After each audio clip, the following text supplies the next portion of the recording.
Hello and welcome to ninja prep. This is Kapil Goyal, your educator and mentor for PG physics. तो अगर आप लोग HPRCA PGT physics के exam के लिए प्रिपरेशन कर रहे हैं तो आपने इसके पहले भी मेरे काफ़ी सारे लेक्चर्स देखे होंगे, जिसमें electronics, nuclear physics, solid state physics, quantum physics के काफ़ी सारे क्वेश्चंस मैं आपको करा चुका हूं।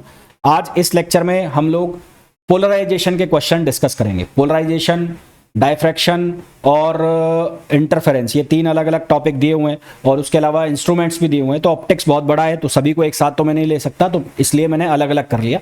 तो ऑप्टिक्स में पोलराइजेशन के क्वेश्चंस हम डिस्कस करेंगे।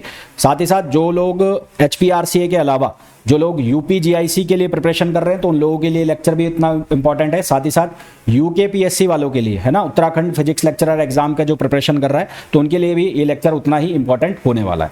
जो भी लोग इस वीडियो को देख रहे हैं सभी से रिक्वेस्ट रहेगी, प्लीज वीडियो को लाइक जरूर करें। चैनल को सब्सक्राइब नहीं किया है, चैनल को सब्सक्राइब जरूर करें। तो क्वेश्चन नंबर फर्स्ट में हमें पूछा गया है, a Nicol prism is based on the principle of. Nicol prism किस प्रिंसिपल पर काम करता है? तो देखो, निकोल प्रिज्म जो है वो डाइक्रोइज्म के प्रिंसिपल पर काम करता है। डाइक्रोइज्म का प्रिंसिपल जो है वो क्या कहता है कि जब निकोल प्रिज्म के ऊपर कोई ऑर्डिनरी लाइट गिरती है तो ऑर्डिनरी लाइट जो है वो दो पार्ट में टूट जाती है। एक होती है ई रे और एक होती है ओ रे। ई रे का मतलब होता है एक्स्ट्रा ऑर्डिनरी रे और ओ रे का मतलब होता है ऑर्डिनरी रे। और इसी प्रिंसिपल को हम क्या कहते हैं? डाइक्रोइज्म का प्रिंसिपल कहते हैं। तो हमारे पास जो आंसर है वो क्या आ जाएगा? सी आ जाएगा। ठीक है, आंसर क्या आ जाएगा? सी आ जाएगा। नेक्स्ट है, इन a double refracting crystal optical axis is a direction along which।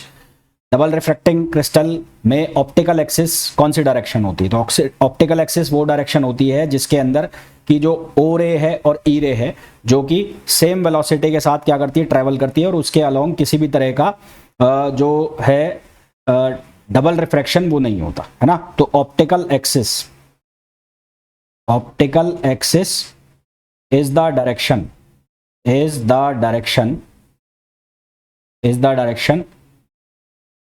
inside the crystal along which O and E ray travels with same velocity। O and E ray travels with same velocity। O और E ray दोनों जो travel है वो किससे करती है? Same velocity के साथ ट्रैवल करती है। तो हमारे पास जो आंसर है वो क्या आ जाएगा? सी आ जाएगा। Double refraction does not take place. Next है, double refracting crystals are negative if. Negative crystal के लिए क्या कंडीशन है? फॉर नेगेटिव क्रिस्टल के लिए कंडीशन है कि म्यू नॉट जो है वो म्यू ई से क्या हो? ज्यादा हो। ऑर्डिनरी रे का जो रिफ्रैक्टिव इंडेक्स है वो एक्स्ट्रा ऑर्डिनरी रे के रिफ्रैक्टिव इंडेक्स से ज़्यादा होना चाहिए, क्योंकि जो वेलोसिटी होगी एक्स्ट्रा ऑर्डिनरी रे की वो ज़्यादा होगी किससे? ऑर्डिनरी रे से। और ये मैं कहाँ से लिख रहा हूँ? यहाँ से लिख रहा हूँ, mu equals to C upon B. जिसका म्यू ज़्यादा होगा उसका वी कम होगा, जिसका म्यू कम होगा उसका वी ज़्यादा होगा। इसका एग्जाम्पल है कि कैल्साइट क्रिस्टल जो है वो क्या होता है? नेगेटिव होते हैं। कैल्साइट क्रिस्टल जो है वो क्या होते हैं? नेगेटिव होते हैं। और यदि हम पॉजिटिव क्रिस्टल की बात करें, तो पॉजिटिव क्रिस्टल के लिए क्या होगा? वहां पर म्यू नॉट जो है वो म्यू ई से क्या होगा? कम होगा। तो हमें तो बोला है किसके लिए? नेगेटिव क्रिस्टल के लिए। तो नेगेटिव क्रिस्टल के लिए क्या आंसर आएगा? जो म्यू नॉट है वो म्यू सी से या म्यू ई से क्या होगा? ज़्यादा होगा। फिर नेक्स्ट है, when an unpolarized light is incident on a calcite crystal it is splitted into two refracted rays, this phenomena is known as. तो इस फिनोमेना को हम क्या नाम देते हैं? इसको नाम देते हैं डबल रिफ्रैक्शन। क्या नाम देते हैं? Double refraction. नेक्स्ट है, select the correct statement. Double refraction is possible in all materials, है ना। जरूरी नहीं है सभी मटेरियल्स में सब पॉसिबल हो, ये स्पेशल टाइप के क्रिस्टल्स में होता है। तो हमें सही स्टेटमेंट चुनना है। तो पहला तो गलत हो गया। Double refraction is possible in calcite, जरूरी नहीं है, टूरमेलिन में भी हो सकता है, है ना, और भी जो क्रिस्टल्स हैं उनमें भी हो सकता है। फिर तीसरा है, for double refraction to be possible velocities of ordinary and extraordinary wave to be different. ये सही है। जो वेलोसिटी है ऑर्डिनरी रे की और एक्स्ट्रा ऑर्डिनरी रे की वो अलग अलग होनी चाहिए, तभी डबल रिफ्रैक्शन होगा, अदरवाइज नहीं होगा। मैंने आपको बताया भी, जैसे इनकी वेलोसिटी सेम हो जाएगी तो उस केस में डबल रिफ्रैक्शन का फिनोमेना नहीं होगा। तो सी स्टेटमेंट जो है हमारा सही लिखा हुआ है। फोर्थ में लिखा हुआ है, if the velocity of extra ordinary wave in is greater than the ordinary wave, यानी कि अगर वी ई ग्रेटर देन हो गया वी ओ से, VE वे ग्रेटर देन हो गया VO से, तो मटेरियल क्या कहलाएगा, पॉजिटिव कहलाएगा। ये किसके लिए होता है, नेगेटिव मटेरियल के लिए होता है। तो जो डी स्टेटमेंट है वो भी क्या हो गया, गलत हो गया। तो हमारे पास जो सही आंसर है वो क्या होगा, सी होगा। नेक्स्ट है, which of the following characteristics is not associated with laser light. इनमें से कौन लेजर लाइट से एसोसिएट नहीं करता, है ना, इनमें से कौन लेजर लाइट से एसोसिएट नहीं करता। तो कोहेरेंस लेजर लाइट से एसोसिएट करता है, ब्राइटनेस एसोसिएट करता है, पोलराइजेशन एसोसिएट करता है। कौन नहीं करता है, तो डबल रिफ्रैक्शन एसोसिएट नहीं करता। तो आंसर हमारे पास क्या आ जाएगा, डी आ जाएगा। फिर नेक्स्ट है, a plane polarise light is passed through a quarter wave plate. एक प्लेन पोलराइज लाइट है जो क्वार्टर वेव प्लेट से पास हो रही है। क्वार्टर वेव प्लेट का मतलब है जो इंसिडेंट एंगल है वो 45 डिग्री है। The circular polarise light is obtained when the angle between the plane polarise light and principal axis of the plate is. तो सर्कुलर पोलराइज लाइट कब मिलेगी, तो सर्कुलर पोलराइज लाइट जब मिलेगी जब जो फेज डिफरेंस होगा। फेज डिफरेंस किसके बीच में होगा, फेज डिफरेंस। तो फेज डिफरेंस का मतलब हो गया angle between plane polarise light and principal axis. तो ये एंगल जब कितना होगा, π/2 होगा। तो ये एंगल जब π/2 होगा तो उस केस में हमें कौन सी लाइट मिलेगी, सर्कुलर पोलराइज लाइट मिलेगी। तो आंसर हमारे पास क्या आ जाएगा, आंसर हमारे पास आ जाएगा सी, प्लेन पोलराइज लाइट, π/2 आ जाएगा। नेक्स्ट है, 200 mm long polarimeter tube containing 48 centimeter cube of sugar solution produces an optical rotation of 11 degree when placed in a polarimeter and in front of a white light if the specific rotation of sugar solution is 66 degree. The amount of sugar solution in tube in form of solution. तो हमें यहाँ पर किसकी value निकालनी है, हमें value निकालनी है यहाँ पर m की। m मतलब कितना ग्राम होगा। तो उसके पहले ऑप्टिकल एक्टिविटी की बात कर ले। तो optical activity S equals to किसके बराबर होता है, थीटा अपॉन LC। किसके बराबर होता है, थीटा अपॉन LC। यहाँ पर जो थीटा है उसकी वैल्यू दी हुई है 11 डिग्री। तो यहाँ थीटा जो है उसकी वैल्यू है 11। पहले इसको C की वैल्यू निकाल ले, कॉन्सेंट्रेशन। तो कॉन्सेंट्रेशन बराबर होगा थीटा अपॉन SL।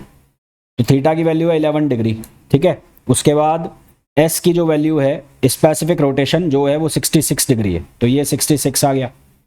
और उसके बाद ये जो लेंथ है ये 200 mm दी हुई है। अब यहाँ पर ये सेंटीमीटर में निकलेगा, तो यहाँ पर इसको मैंने लिख लिया कितना, 200 mm लॉन्ग है। तो ये कितना हो गया, ये हो गया 2 हो गया। कितना हो गया, 2। तो यहाँ से कितना आ जाएगा, 1/12 आ जाएगा, ठीक है। कितना आ जाएगा, 1/12। तो 1/12 आ गया। हमें क्या निकालना है, m मतलब मास। तो 1/12 किस में आएगा, ये आएगा ग्राम पर सेंटीमीटर क्यूब में, ग्राम पर सेंटीमीटर क्यूब में। और हमें वॉल्यूम चाहिए इसका। तो वॉल्यूम इसका कितना होगा, इसका वॉल्यूम होगा 48 सेंटीमीटर क्यूब। तो m किसके बराबर हो जाएगा, c इंटू वी। तो ये हो जाएगा 1/12 और ये हो जाएगा 48। तो यहाँ से आ जाएगा 4 ग्राम। तो आंसर हमारे पास कितना आ जाएगा, 4 ग्राम आंसर आ जाएगा। ये फॉर्मूला याद रखना भाई, ये जो फॉर्मूला है स्पेसिफिक रोटेशन का, इसको याद रखना। Next, if one complete rotation of the Nicol prism no variation in intensity is observed for the transmission light. यदि निकोल प्रिज्म का एक कंप्लीट रोटेशन कर देते हैं और जो लाइट की इंटेंसिटी है, जो ट्रांसमिटेड लाइट की इंटेंसिटी है, उसमें कोई वेरिएशन नहीं आता, तो उस केस में जो इंसिडेंट लाइट है वो किस तरह की होनी चाहिए, plane polarize, circular polarized, elliptical polarized या फिर मिक्सचर होना चाहिए। तो for plane polarise light, plane polarise light के लिए अगर हम बात करें, for plane polarise light, plane polarise light I equals to क्या होता है, I0 और cos स्क्वायर थीटा, ठीक है। यदि इंटेंसिटी चेंज होती है, जो इंटेंसिटी है वो चेंज होती है रोटेशन के ऊपर, तो वो लाइट कौन सी है, प्लेन पोलराइज्ड है ना। तो इंटेंसिटी जो है वो क्या होगी, चेंज होगी। Intensity changes on rotation, changes on rotation. और for circular polarise light, for circular polarise light, for circular polarise light, circular polarise light के लिए अगर हम बात करेंगे, तो जो लाइट के वाइब्रेशंस हैं वो इक्वली जो है हर डायरेक्शन में स्प्रेड होंगे, है ना। तो फॉर सर्कुलर पोलराइज लाइट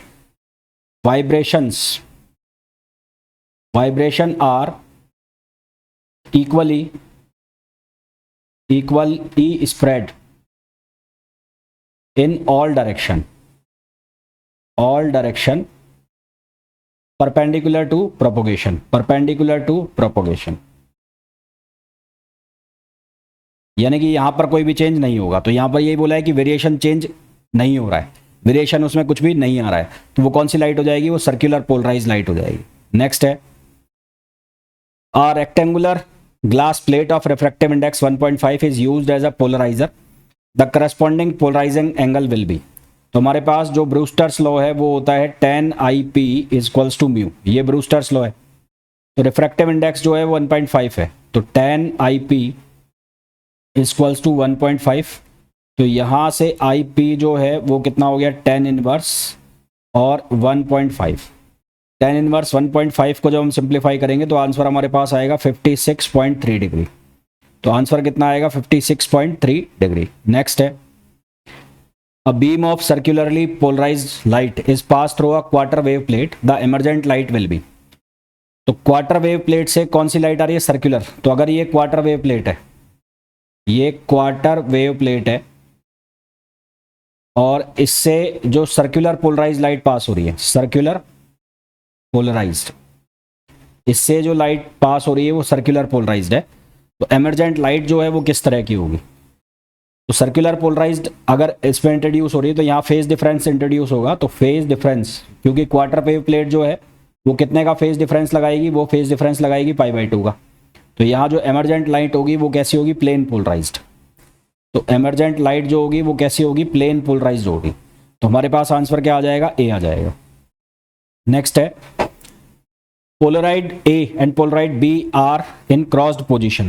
तो ये पोलराइड A हो गया और ये पोलराइड B हो गया। मान लो ये क्रॉस्ड पोजीशन में है। क्रॉस्ड पोजीशन मतलब इनका बीच जो एंगल है, क्रॉस्ड पोजीशन का मतलब हो गया जो थीटा है, इनके बीच का जो एंगल है वो 90 डिग्री है। फिर जो पोलराइड B है, अच्छा on polaroid A unpolarize light of intensity, यहाँ पर जो I0 है, I0 की वैल्यू है 100 और आफ्टर फर्स्ट पोलराइजर ये कितना हो जाएगा, I0/2 यानी कि ये हो जाएगा 50। उसके बाद ये बोला जाता है bye rotating Polaroid B/60 degree, इसको 60 डिग्री से रोटेट कर दिया, यहाँ से इसको एंगल जो है वो 60 डिग्री घुमा दिया ऐसे, to the intensity of light coming out of B। तो दो इंटेंसिटी जो लाइट की है I2 वो कितनी बनेगी, तो यहाँ से इसको ऐसे घुमाया है तो यहाँ से एंगल कितना बनाएगा, ये एंगल बनाएगा 30 डिग्री का। कितना एंगल बनाएगा, 30 का। 30 का कैसे बनाएगा, क्योंकि ये यहाँ से 60 का है तो इसके साथ ये जो एक्सिस है इसके साथ कितने का एंगल बनाएगा, 30 का। तो I2 जो है वो किसके बराबर हो जाएगा, I1 और cos स्क्वायर थीटा। तो I1 जो है उसकी वैल्यू हो गई 50 और cos स्क्वायर 30 डिग्री। तो ये हो गया 50 और cos स्क्वायर, cos 30 डिग्री की वैल्यू √3/2, तो ये हो जाएगा 3/4।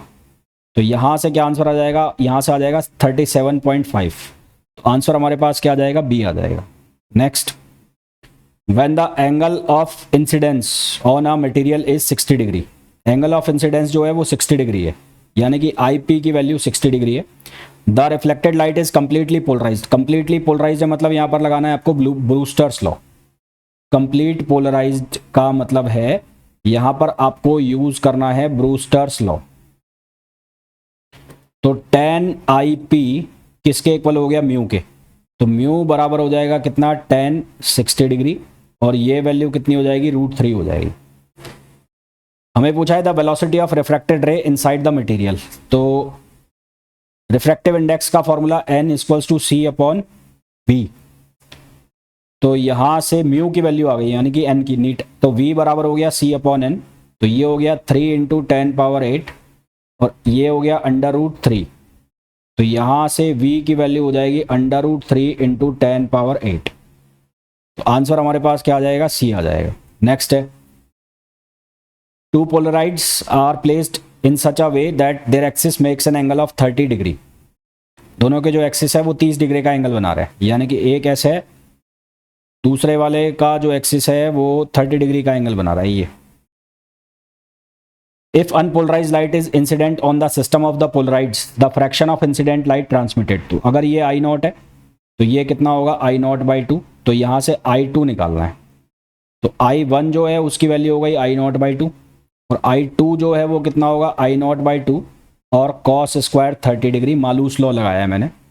तो यहाँ से हो जाएगा I naught by two cos square 30 degree यानी कि 3/4। तो ये कितना हो जाएगा, ये हो जाएगा 3 आई नॉट अपॉन 8। तो I one upon I two का रेशो हम निकाल लेते हैं। तो यहाँ से रेशो निकालना है I one upon I two का, नहीं आई अपॉन आई नॉट का निकालना है ना, ये आई टू अपॉन आई नॉट का रेशो निकालना है, आई टू अपॉन आई नॉट। तो आई टू अपॉन आई नॉट का रेशो हो गया 3/8। तो आंसर हमारे पास क्या आ जाएगा, सी आ जाएगा। Next, a parallel beam of light passes through two plates A and B and its intensity changes as shown in figure। इसकी इंटेंसिटी आई नॉट है, उसके बाद फर्स्ट पोलराइड के बाद आई नॉट बाई टू हो जाती है और सेकंड के बाद आई नॉट बाई 4 हो जाती है। तो पहला स्टेटमेंट है the beam is initially unpolarized and plate A is polarizing plate. तो आफ्टर ए जो है intensity I naught by two हो जाती है, इसका मतलब जो प्लेट ए है वो पोलराइजिंग प्लेट है, बिल्कुल सही है। तो since I1 is I naught by 2, hence plate A is polarizing plate। तो ये जो प्लेट A है ये कौन सी प्लेट है, पोलराइजिंग प्लेट है। उसके बाद बोला है plate B is also a polarizing plate and the angle between polarizing axis of two plates। तो प्लेट B के लिए निकाल लो, तो I2 इक्वल्स टू I1 और कॉस स्क्वायर 60 डिग्री। तो यहां से सॉल्व करोगे तो ये कितना हो जाएगा आई नॉट बाई टू और कॉस 60 डिग्री मतलब 1/4 और स्क्वायर हो गया ना, तो ये आएगा आई नॉट बाई 8।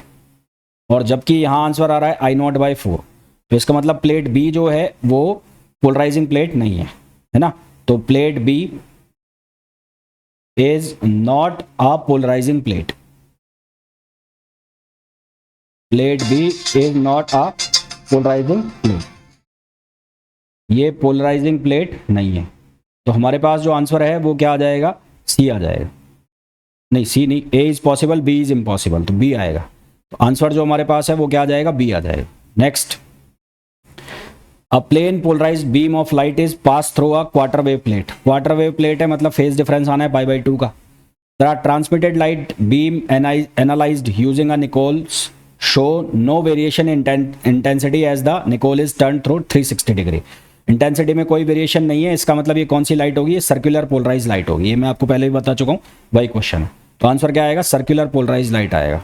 नेक्स्ट है, ऑप्टिकली एक्टिव सब्सटेंस आर दो सब्सटेंस। ऑप्टिकली एक्टिव सब्सटेंस कौन से सब्सटेंस होते हैं, तो ऑप्टिकली एक्टिव सब्सटेंस वो होते हैं जो कि रोटेट करते हैं प्लेन ऑफ वाइब्रेशन को, है ना, और प्लेन पोलराइज लाइट के। तो optically substance and optically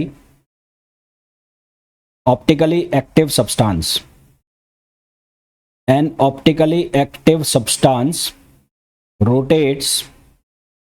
rotates the plane of vibration, rotates the plane of vibration of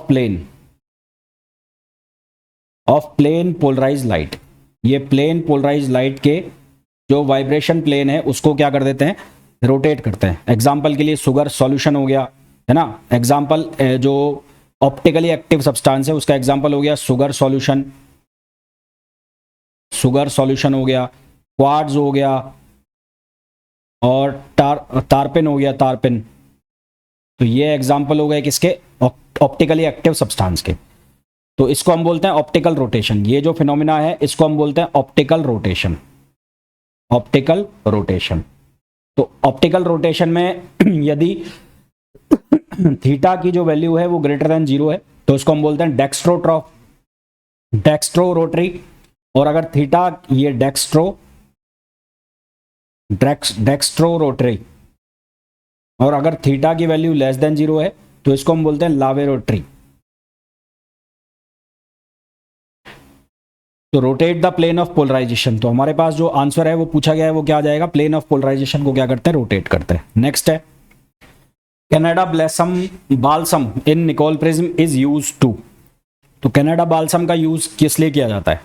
देखो हमारे पास एक होती है ओरे, एक होती है ईरे और एक होती है कनाडा बाल्सम बी। इसको सी से भी लिख सकते हो,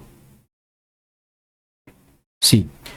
तो ऑर्डिनरी के लिए जो रिफ्रैक्टिव इंडेक्स है वो होता है 1.658, एक्स्ट्रा ऑर्डिनरी के लिए होता है 1.48 और कनाडा बाल्सम के लिए होता है 1.55। तो यहाँ से साफ साफ दिख रहा है कि ऑर्डिनरी का सबसे ज़्यादा होता है, उसके बाद कनाडा बाल्सम का और उसके बाद एक्स्ट्रा ऑर्डिनरी का। यानी कि कनाडा बाल्सम जो है वो ओ रे के लिए रेयर मीडियम का काम कर रही है। तो फॉर ओ रे जो लाइट है वो डेंसर से और रेयर में ट्रेवल करती है, डेंसर टू रेयर। और फॉर ई रे के लिए जो लाइट है वो ट्रेवल करती है, ई रे के लिए जो लाइट है वो ट्रेवल करती है rare to denser. Light travels from rare to denser. यहां जो लाइट करती है रेयर टू डेंसर, तो पहले केस में डेंसर टू रेयर है तो यहां टोटल इंटरनल रिफ्लेक्शन हो जाएगा। क्या हो जाएगा? Total internal reflection. और डेंसर रेयर टू डेंसर है तो रेयर टू डेंसर में यहां पर क्या बनेगी? प्लेन पोलराइज लाइट बनेगी। तो ये क्या बन जाएगी? प्लेन पोलराइज लाइट बन जाएगी। तो O ray are completely reflected and linearly polarise light in form of E ray if received. तो हमारे पास जो आंसर है वो क्या आ जाएगा? डी आ जाएगा। नेक्स्ट है elliptically polarized light is produced by passing light through a Nicol prism and then through। तो निकोल प्रिज्म से elliptically polarized light कब बनेगी?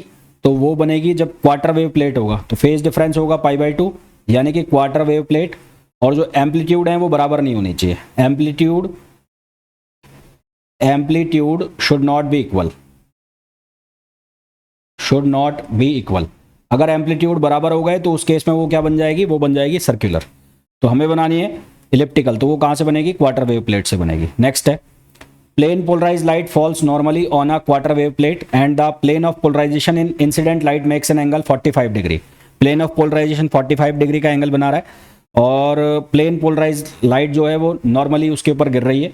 तो यहाँ पर जो एमरजेंट लाइट होगी वो कैसी होगी? सर्कुलर पोलराइज्ड होगी। क्यों? क्योंकि कॉम्पोनेंट जो बनेंगे वो बनेंगे ई कॉस 45 डिग्री और ये क्या बनेगा? ये भी बनेगा ई कॉस 45 डिग्री। तो यहाँ से ई एक्स और ई वाई ये दोनों आपस में इक्वल हो जाएंगे और जो फेज डिफरेंस रहने वाला है वो कितने का रहेगा? π/2 का। तो ये केस किसका हो जाएगा? ये हो जाएगा सर्कुलर पोलराइज लाइट का। ये केस किसका बन जाएगा? सर्कुलर पोलराइज्ड का। तो इसलिए आंसर क्या आ जाएगा? Circular polarized. नेक्स्ट है an unpolarized light is incident on a plane reflecting surface at Brewster's angle। The refracted ray Brewster angle पर है तो कंप्लीटली रिफ्रैक्ट हो जाएगी। तो जो हमारे पास लाइट बनती है वो कौन सी बनती है? प्लेन पोलराइज बनती है ब्रूस्टर एंगल के अंदर। तो आंसर हमारे पास क्या आ जाएगा? बी आ जाएगा। तो होपफुली जितने भी क्वेश्चंस मैंने आपको कराए हैं बहुत अच्छे से आपको समझ आ गए होंगे। फिर भी डाउट है तो आप पूछ सकते हैं।